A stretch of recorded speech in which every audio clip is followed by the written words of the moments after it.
Hello, everybody. This is Mickey Moore. Welcome to another episode of Run.Life.Today, where we spend, a good hour with the friends of ours who are inspiring and who have figured out a way to integrate the many lanes of work and life to some successful degree. Super happy to have my friend Tina Bahmer. And I want to be careful in making sure I pronounce it. I've heard it a lot of different ways. Glad to have her with us today, and I'll get to her in just a sec. But first, remind everybody to visit Run.Life.Today.org. Like us, watch us, follow us, subscribe, check out the other episodes. We appreciate that. Okay, so Tina, happy day to you. Thank you for joining us. Are you having a good week so far? I am. Thanks for having me. Happy to be here. Thank you. Yeah. We crossed paths, I don't know, probably a year and a half ago officially, because I was one of those crazy people that said, oh yeah, I don't have enough to do, so let's do triathlons. And fortunate to include you, or maybe me, to be included in your circle from a triathlon perspective. So Tina, again, Run Life Today. So as we've talked before we came on, I just want to give you an opportunity to share your story in a lot of ways and some advice on how you run life more than life runs you. But as always, we start with a little background. So I won't steal too much of your thunder, but if you could share with the audience a little bit of your upbringing, your background, where you're from, the mountains of Wyoming, maybe, or something, I don't know. But give us a little walkthrough to say, high school, college, all that before you jump into the working world, please. Okay. Yeah, sure. Small town girl. I was born and raised in Wyoming, Worland, Wyoming, which is like a town of 5,000 people. Everybody knows everybody, so you can't really get away with much. My parents owned a business there, so they were pretty immersed in the community. My dad did everything from, selling water beds to magic to manufacturing water purifiers to water beds, jacuzzi, you name it. I mean, he had his hands in a lot. So we were pretty involved in the community. Small town, my class was 123 people. So we knew everybody. I know, compared to like Child's High School with 500 kids. Right. And I loved it. Like when you're there, you think, oh, this town's so small, but I am so grateful to have been raised in such a community where you get the opportunity to do everything from like any kind of sport, as you don't have to be, top tier best. You get the opportunity to play, not just sit the bench. So, I was involved with, diving, volleyball, gymnastics, marching band, you name it, track. I had my hands in a little bit of everything, which was fun. Mm-hmm. I didn't have a huge family. I have an older sister. She's 4 years older, and a 12-year younger brother. So it was a huge age gap. Yeah. I'm immersed in like the middle school environment, and he was born, and I'm like, oh, I get this live doll, and he's in diapers. Yeah, he's in diapers, and you're graduating. Whatever. Yeah, it was like a built-in babysitter for them, but it was it's Wyoming, so it's 90 miles from Yellowstone Park. So it was beautiful. We went to lakes all the time. I drove a truck. It had like these huge horns on the front, and I got made fun of a lot, but it was fun. And we went out rabbit hunting all the time, and it was a good upbringing. So once I graduated from high school, actually had pretty set up. A lot of my friends went to the University of Wyoming, had full ride scholarships, was going to be on the dance team, and my mom got really sick, and my dad needed help with the business. So I took I guess you call it a gap year now. I just took a year off, and I gave it all up. It was really hard, but stayed back in Worland. So you can imagine, like, half all my friends go away, and I'm home helping with the business. And I actually ended up selling vacuums door to door for a year. And Okay. I'm like, my dad could sell like ice to an Eskimo. So he, we'd go sell the vacuum. I'd come back and he'd sit down and do all the objections of, okay, well, what can you do better? But I would end up like trading dogs and like stereos and guns and couches of anything of value for a vacuum. And I made quite a bit of money. But after a year, it was time. So then I went to University of Wyoming, Okay. where it was, it's 7,000 feet of elevation, really high up in the mountains, very windy, beautiful. But I was on the dance team there, went accounting and finance, graduated there, and then got my MBA there. So Okay. um, That's the Cowboys, right? yes, yeah. Yeah. Yeah. There you go. I don't know. Wait, no, that's Texas Tech. Cowboys is woo something. Yeah. Steamboat, There. the What? bucket horse, the Oh, steamboat, the bucking horse. yeah. That's right. Okay. Yeah. Go folks. Josh Allen, right? Josh Allen for the Buffalo Bills. Did he play in Wyoming? There's not many real famous people, but yeah, there's Yeah. there's a few. Okay. So graduated college what year with your undergrad and MBA? Oh gosh, so 93, so that was 98. Okay. And Okay. then took a couple of years off and then went back and got my MBA. Okay. So thank you for that start. That's a lot of information. I got a little bit of follow-up. All right. One, I'm envious of, growing up in the small town like Worland, if I heard you correctly. That Yes. sounds like fun. I mean, again, swimming, diving, dancing, hunting, laking, whatever. Sounds to me like you're pretty well-rounded in that regard. It was great. Siblings, thank you for sharing that. And I hope, sorry to hear about your mom's illness, but what a step for you to stay there, help, for that year to sacrifice. I'm sure it's not the first time you sacrifice for others, right? So that's awesome. Your high school, I asked this question to everybody. What was your high school mascot? Oh, the Warrior. Whirling Warriors. Whirling Warriors. Okay. Yes. All right. Mine was a Barracuda. So I'm gonna say Barracuda's probably a little more menacing, but I don't know. I'll give it to you. Warriors. Warriors pretty good. Warriors. Okay, so finance, MBA. So why did you choose accounting and finance? What was the reason for that? I'm always curious as to why people get degrees that they get. Yeah. I originally thought I was going to be a marine biologist in San Diego. I've always had a passion for the water, love animals.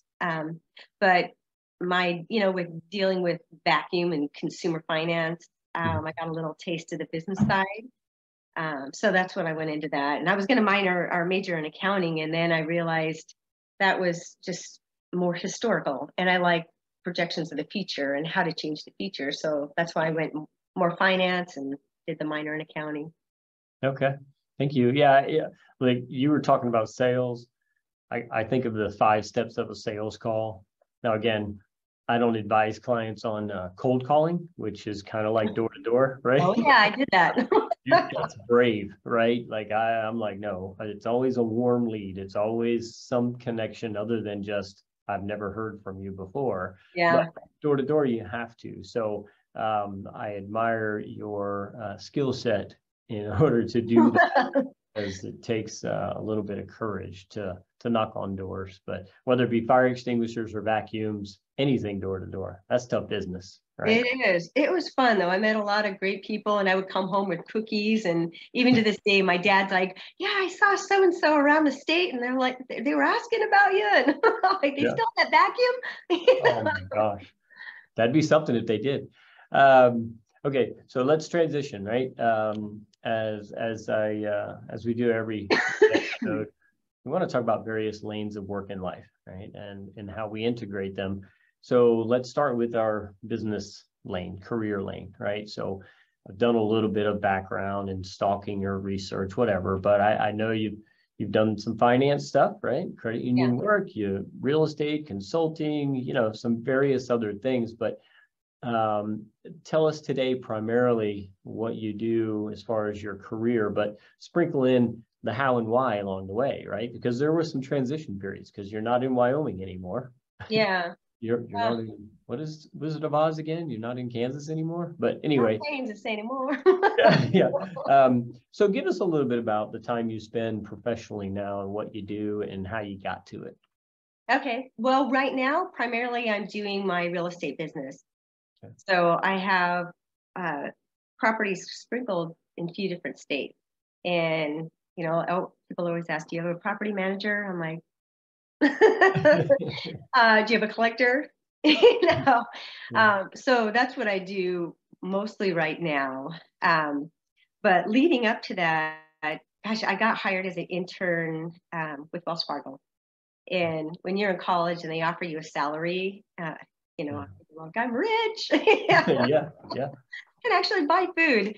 But went from, just like an intern to branch manager at Wells Fargo, which I think you were at American General. Is that right? Oh, yes, that was one of my financial stops, American General Finance. Yes. Mm-hmm. So you can relate. It was Wells Fargo Financial. Oh, yeah. So, I'm still recovering. No, what's that? I'm still recovering. I hear you. But I became a branch manager at Wells Fargo Financial, and then was on the regional manager training track. And I loved just structuring deals, like putting together, look at everyone's finances and seeing how I can restructure that to save them money or pay off debt sooner or just whatever the goals were and align their finances with that. It was fascinating. I loved the challenge. But I felt like where I was not necessarily, it wasn't the vehicle to do that. The rates were a little bit higher. It's more on the, you're getting deals, or leads from financing rings or couches or whatever. Right. So I left that side and went into credit unions. So, credit unions and banks have a completely different philosophy versus, the nonprofit side. Yep. And I loved it. I got to open up a new branch, hire my whole team. And it was probably one of the most fun times in my career because, we were like family and we had our own branch. It was brand new. And it was just, we all came together and had goals. And, but that led me to investing in real estate because I've always loved the finance side and investing. And so I thought, I kind of do it on the side a little bit. So I was buying rental properties all throughout that time. And simultaneously, I was at the credit union. And it was just, my portfolio started growing on the real estate side. My responsibilities on the credit union side grew. I became like the vice president of lending and then chief lending officer. And then all of a sudden I'm running technology and I'm like, I'm not a techie, as we discovered. Yeah, sorry. Yeah. Right. And then I had triplets. So when you have this portfolio and you have an executive job and all of a sudden you're going to have 6 kids, 8 and under, it's like, okay, something's got to give. So started our lobbying consulting business and I kept the portfolio. And then, it just, when I was about to turn 40 years old, I remember thinking, I want to do something totally different and challenging. I want to run a marathon, and it was 3 months before my birthday. I Googled like marathons by the water in Apalachicola Bay, running for the Bay Marathon. Have you done that? I think you've done them. Seems like a good thing. Yep. You've done it? Yep. Of course you have. Probably like 3 hours and under or something ridiculous, right? Continue.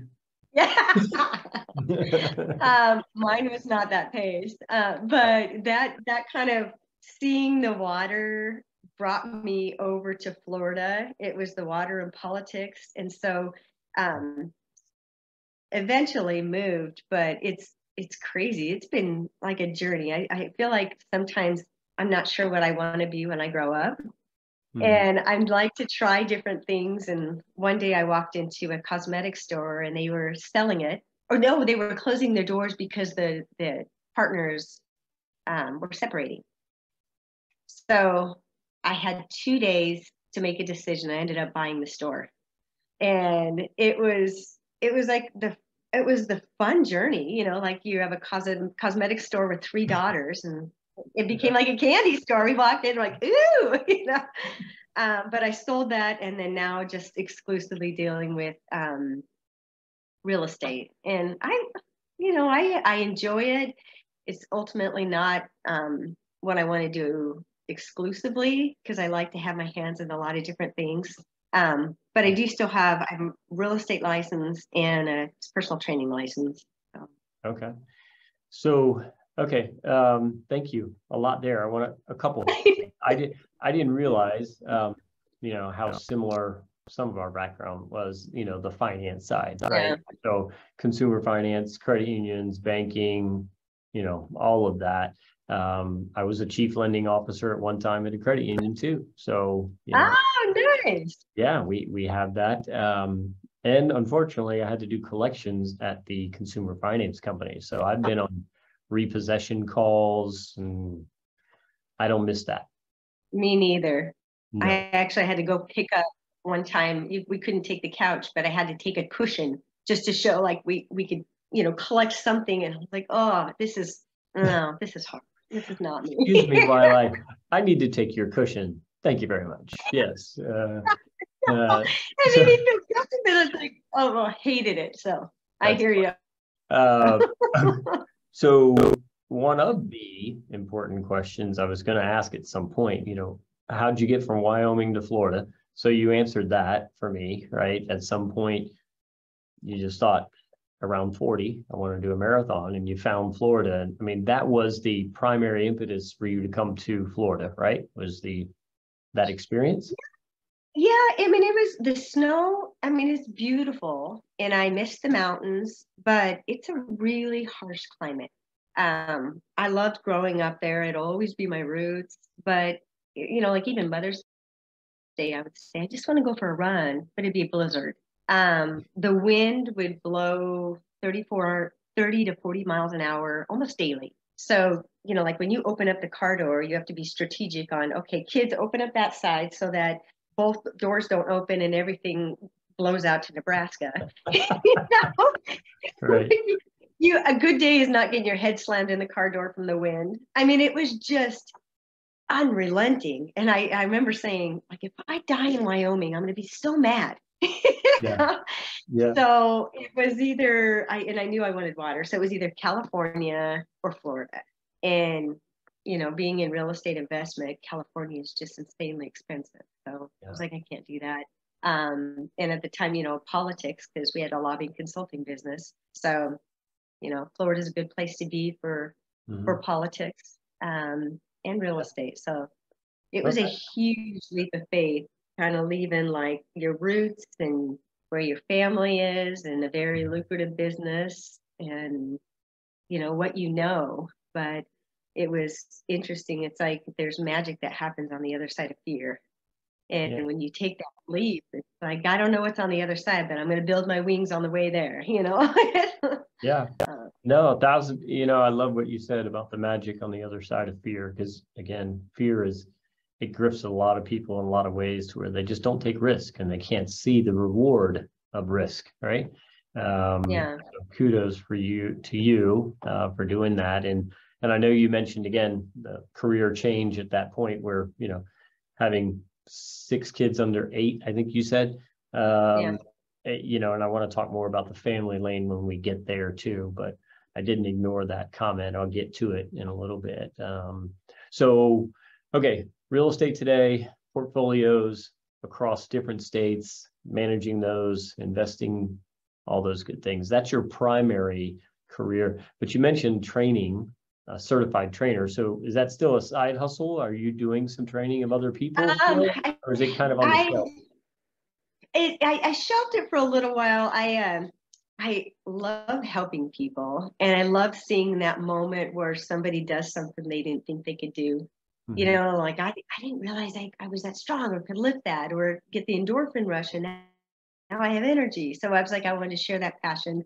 So I trained at Burn Boot Camp for 2 years. But getting up at 3:30 in the morning to do, like 5 camps, it was hugely rewarding and very challenging to balance. So I still have my certification and I've done some private stuff, but I know I'll come back to that at some point, but I kind of just tabled it a little while I don't know, pursue other interests. So, Okay. but I do still have my certification. I'm not going to let that go. No, keep it. Once you get it, keep it, right? Yeah, exactly. Okay. So thank you for that, Tina. Now I want to transition to another lane, right, of work and life. So I'm going to do the hobbies fitness kind of thing because I'm familiar and I know you spend a lot of time there. So share with our audience, your commitment to swimming, biking, running, hiking, skiing, whatever, just to give the audience an idea of the time commitment, week in, week out, daily, monthly. But for me, what's the attraction there for you? Like, how do you really get into that and why, if you don't mind? Oh no, gosh, a commitment. I think it's more of an addiction right now and a necessity. Right. I've always been into fitness and athleticism, just different sports and stuff. And I've never really been a runner, but the marathon was intriguing.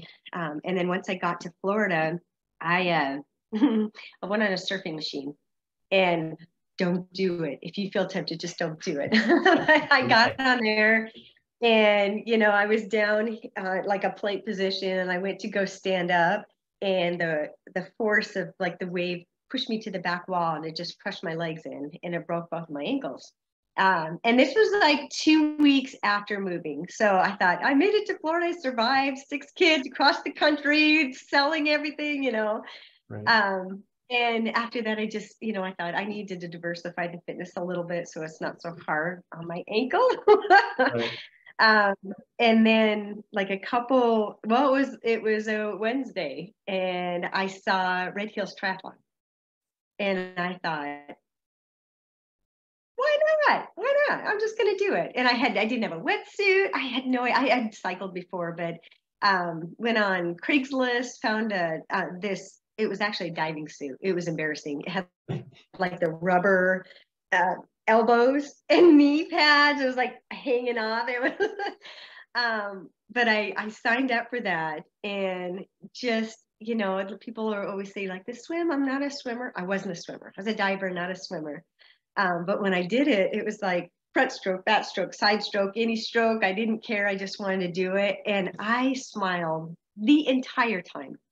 And afterwards, I was a hot mess, but it was amazing. And, I was surrounded by all these people I was like screaming rookie but based on like how I was dressed and stuff. And well, Karen Jeter, she's like, so we have kids, like you can get into these kids. And it just like the support of the community was amazing. And I thought, I got to be a part of this. So that's how I got into triathlons. Okay. I'm so thankful that I just took that leap of faith. It's like sometimes we wait until the perfect moment, until the weather's perfect or you're in the perfect shape. Well, if you do that, you're not going to do anything. So sometimes it's just act. But the commitment, when you ask about like what that involves, I don't know. I feel like I'm still a rookie because I haven't been doing it too long compared to all the other people we train with. But so 5 years now, I don't know. Like I've done probably 14 half Ironmans. Training wise, I don't know. I have to do it to get energy. So, with all the kids and stuff, I feel like if I'm a little sluggish, I'm like, I got to work out. I have to give in order to receive in terms of like this energy so that I can be there for the kids. So at least an hour a day, whether it's, running, cycling, swimming, I'm horrible at. I still don't get in the pool much. So, I don't like it either. oh no. But it's not an event or anything. I think it's a lifestyle, and I know I need it for my mental health and, You only get one vessel, so you got to take care of it. Yeah, true. And I know even though you don't like swimming, I know you still adore the water, kayaking or paddleboarding or beaching it or whatever. You do that often too, right? I do. I live on the lake, and there's just something so peaceful about water. It's like vitamin C. There's just have you heard of like the blue mind or the blue mind effect, where like when you're in the water or surrounded by the water, it just has this overwhelming, calming feeling. And it just, I don't know, no matter how hard it gets, I feel like if I'm near the water, it just puts everything in perspective. Like I'm just like this little tiny grain, and really it's gonna be okay. Yeah. Yeah. So I love to be in the water. It's when everything gets crazy, I like to go underneath, and it's just, I don't know, puts things in perspective a little bit. But the water here, you can see, like there's so many trees that when I moved from Wyoming. I mean, you can go see like 100 miles and there's like 2 trees. Versus here, it's like I want to go up above the tree line so I can see. Yeah. But when you're by the ocean, you can see forever. So I Yeah. like that too.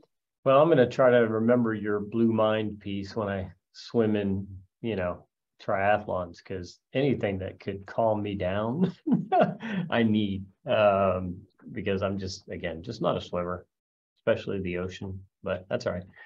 We'll get there. Right. You are. You're amazing. We'll get there. You'll get there. I mean, if you can start off with in a diving suit doing the side stroke, I mean, come on. I did like doggy. All right. Good. I didn't have a diving suit, so I got you on that one. All right. So needless to say, you're spending a lot of time every day being active and living that lifestyle. So that's a busy lane for you. So let's look at another lane. Community service, volunteerism, that kind of stuff.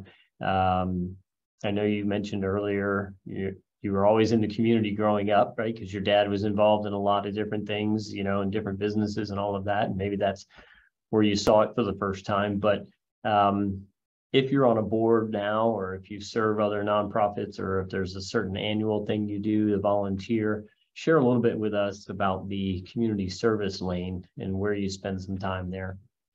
Yeah, and I think that's important to be involved in your community. I when I was in Wyoming, I did leadership Cheyenne, and I loved it.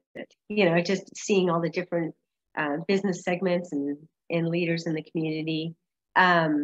It took a little while once I got here, because I'm brand new into the community, and like I met a lot of people through my children, which was great. But mostly, in terms of like the community service that I do here is through the Gulflands Triathletes and the Gulflands Track Club. Shortly after I did my hot mess at Red Hills Triathlon, it was the next year. I was on the board of directors, and then I think it was a board member for it's like a blur in the last 5 years, but 2 years, and then I was asked to run for president. So became president of the club and have now been on that board for 5 years. I've loved it, and I just love seeing somebody try something for the first time and seeing that passion grow and that confidence grow. So worn a lot of hats, but I love to help out with community outreach and just bringing new people into the sport and seeing some of our young people get involved early so that they can create that lifestyle. I was a race director for a couple of years, the Deer Run, which is at Deer Lake Middle School while the kids were at that age. But I also serve on the Gulflands Track Club as a board member there. I'm their social chair. So it's fun. I love being social. I love meeting people and doing events. So it seemed like a good fit. It gets a little hairy sometimes with some of the bigger events, but yeah. I enjoy it. Nice. Well, thank you. As a member of the triathlete club and the track club, thank you for your service. Yeah. But, for the audience benefit too, those are, when you're volunteering on the board, those are volunteer organizations, period. There's no paid staff that does any, there's no executive director. So it's a different kind of board. It's not like the board of elder care where, they have staff doing most of the work and the board's there for strategy and policy. You're doing strategy, policy, and the work, the operational stuff. So that's just got to take up a lot more time than a traditional board seat, right? Would you agree with that? Yeah, it does, because there's, it's a smaller pool, so you have to roll up your hands and wear a lot of different hats, Mhm. because it's volunteerism. Yeah. But so I agree with you. Yeah. But it's rewarding. I've gotten back so much more than I've ever given to the club. So Yeah. Well, I know at the Christmas parties and celebrations we've done, you were right there with all the food, getting it out. Oh, food line, right? that food line was something else, I gotta tell you. Thanks. Uh, sorry, because you were at both events. I mean, you were like, oh, both of them. Okay. It was tricky, but it was good. Yes, it was. It was. All right. Well, thank you, for sharing again. Thanks for volunteering in the community because we need it. Yeah. So let me transition to another lane. This one's a little more about, you and the family because you referenced the kids and obviously I have two kids and I know I spend some time in that lane, quality time because you have to and you want to. So share a little bit, whatever you're willing to share about your kids, and who they are and what they do and, what your activities are together that occupies some of that time that you have every week, every day, every month, if you don't mind. No, I'd be happy to. This is one of my favorite lanes. Yeah. My kids are, like being a mother is one of the greatest joys of my whole life. And if somebody had asked me, when I was 18, if I would have 6 kids, I would have laughed and like, no way. But I love this quote. It said, life is what happens when you're busy making other plans. And oh my gosh, it's so true in so many different ways. But I thought I would always have 2 kids. And I had my first one at 25, Allison. So I have 3 daughters and triplet sons. Okay. And so I have a 6-pack of kids. I understand. But it was not what I thought it would be. I've actually buried 3 sons. I had twins that were identical and their umbilical cords got tangled at birth. And it was, as you imagine, it's just undescribable and very tragic. But after that, I thought, I can't stop like that. There's no way. I gotta, not that you want to fill that void or replace them, but I can't end like that. And so when I had 3 daughters, and then when I got pregnant, the doctor saw twins. And I thought, okay, I can, I expected twins. And then I went back a couple weeks later and he's that silent pause, which is scary. You think something's wrong. And he just is like, oh my, there's 3. I just screamed. I did not know I'm plans for triplets. But it has been the craziest, most wonderful, challenging journey of my life. And so my daughters are 22, 20, 18, and then the triplets are 14 years old. And they're human beings now. I survived like the trenches of like 1 and 2. Right. But they're very busy. So that it was like organized chaos a lot of times. I'm like a lot of balls in the air, and then when you have 3 at once, it becomes zone defense. You can hold twins, but then the moment like your foot goes out and you're trying to like just corral a 3rd baby or toddler that's running around. It was crazy, but it's very busy. So the girls are one has graduated college, 2 are in college, one at FSU and one at Georgetown or George Washington in DC. And then the boys are at child. Who helps? Do you have friends? Do you have neighbors? Do you have babysitters? Do you have nannies? Do you have family that moved to Florida? Did you have some help along the way here too, to allow you to go out for, dinner once in a while Yeah. by yourself? Well, honestly, not a lot. My parents lived 6 hours away, Yeah. and running the businesses, we had so blessed. When the kids were in daycare, there was this one gal that, she's family to us, and she was, we'd give her the keys to the house and the car, and like hand over our life and say, here it is. And she would step in, and she was a saint. So she knew all the kids. She actually flew here for graduation. So she was like a savior to us. Mm-hmm. When the boys were born, I remember going into the bathroom, and I was just ginormous. And this lady, or they weren't born yet, but this lady looked at me and she's like, "Oh, you must be due any day." I'm like, "No, I got 4 months left." There's She's like, three. Yeah. she's like, "You're gonna need help." And I was like, no, I'm fine. But I finally put down my guard and let them in. And so people from the church organized like all these meals.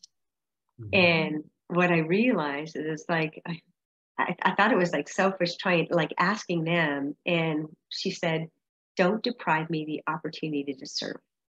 I thought, wow, Mm-hmm. here I am thinking, like they get joy from serving. So I've learned to allow people to help me more. Mm-hmm. But here, I have friends, the boys' friends. They'll do carpools. Carpools have saved my life. Yeah. So that's helped. Good friends have helped a lot. We don't have family, which is hard. My mom passed away, and my dad's in Wyoming, so it's hard not having a lot of support. But the friendships have been a godsend to me. So Good. No, agreed. Friends help, but we found some great babysitters, from the childcare place, Creative Child here in Tallahassee. They're wonderful to our kids, and so we've kept a couple of those teachers as babysitters, and because we all need our own space every now and then, absolutely, to be an adult, exactly. if that is such a thing, or to go and do a relay race of 87 miles. So Across the state, something like that. something like that, right? Okay, so thank you for sharing that, the personal side a little bit, with the kids. And again, sorry for your loss early on, as a parent, but so happy to hear, you had 3 boys later on. That's amazing. Yeah. 6 under the age of 8. Woo! That would have been interesting at that time. Yeah. So let me kind of wrap a little bit with the bow on those lanes. So we talked about business, talked about fitness, talked about community, talked about family. Again, work and life. Seems like you might have a lot going on. In some way, you integrate all of those things to where you are successful in accomplishing things. And I've always said that's a varying degree. It's all relative to the person. What does success mean in integrating work and life? It's really up to you, but it seems like you're accomplishing things. So the whole point of this podcast is to allow you an opportunity now to share, your best practices, your tips, right? That somebody listening could say, yeah, maybe I'll try that. Oh, that's a good point. What works for you, Tina Bahmer, when it comes to integrating so many lanes of work and life? What would you say are a couple of things that maybe people should try or that have worked for you? Sure. I wouldn't say I've mastered them because, every day is like, okay, I got to improve on that a little bit more. Sure. But, it's interesting. You talk about the different lanes. I think first recognizing those lanes and the importance of each of them, and not neglecting them. So like for me,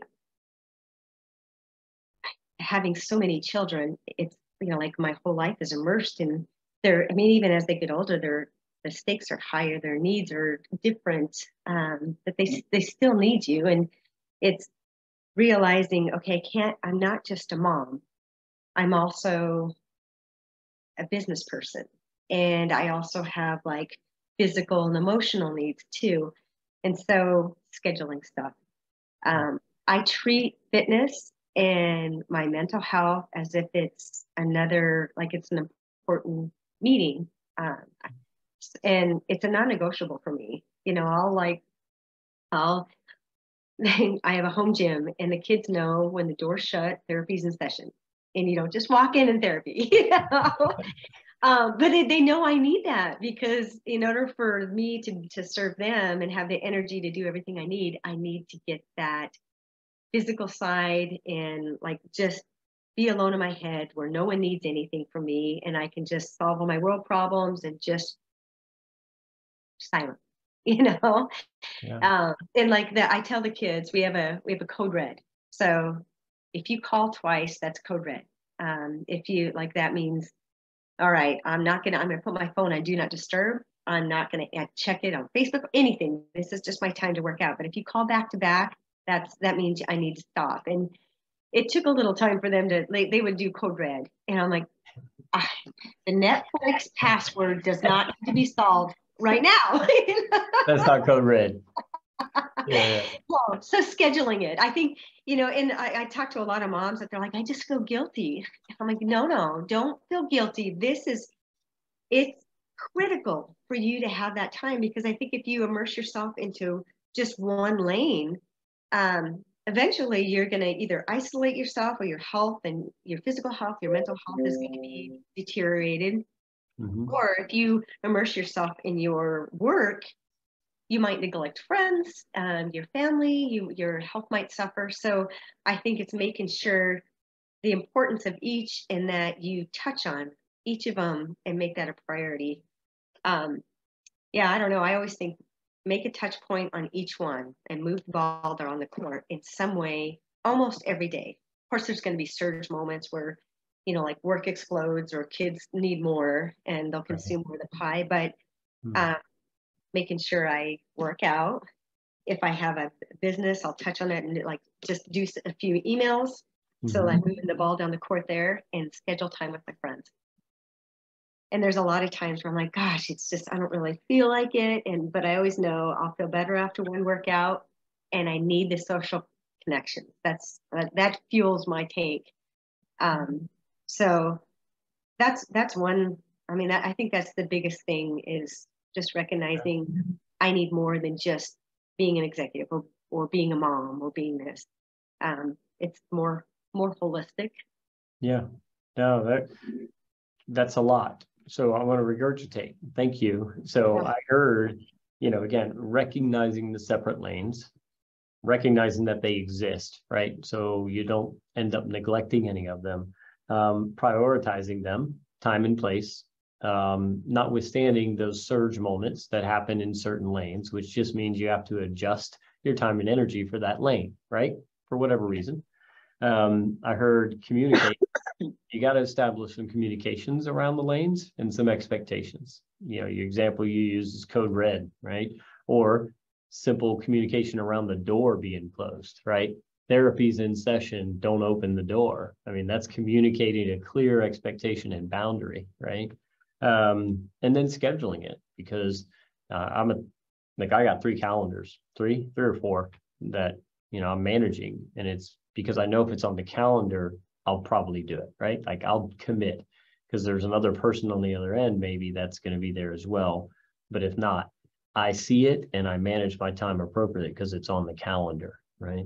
The opposite of all of that, from what potentially happens, tell me if you see this, or you may know some folks, it's crisis management, right?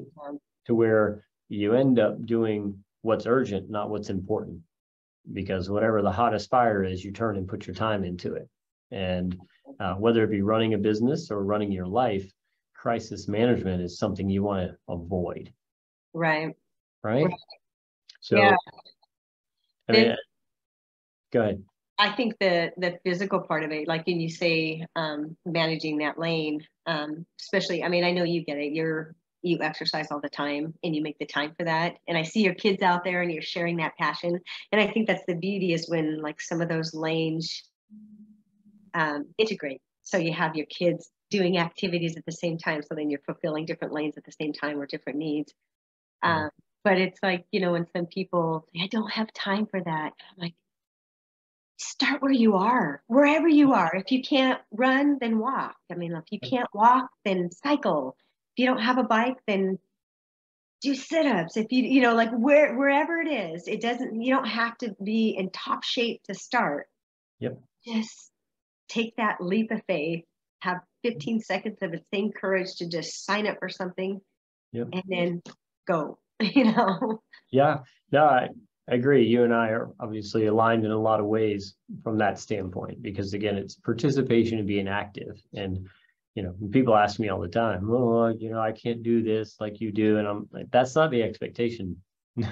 No, but I started running 1 mile a day.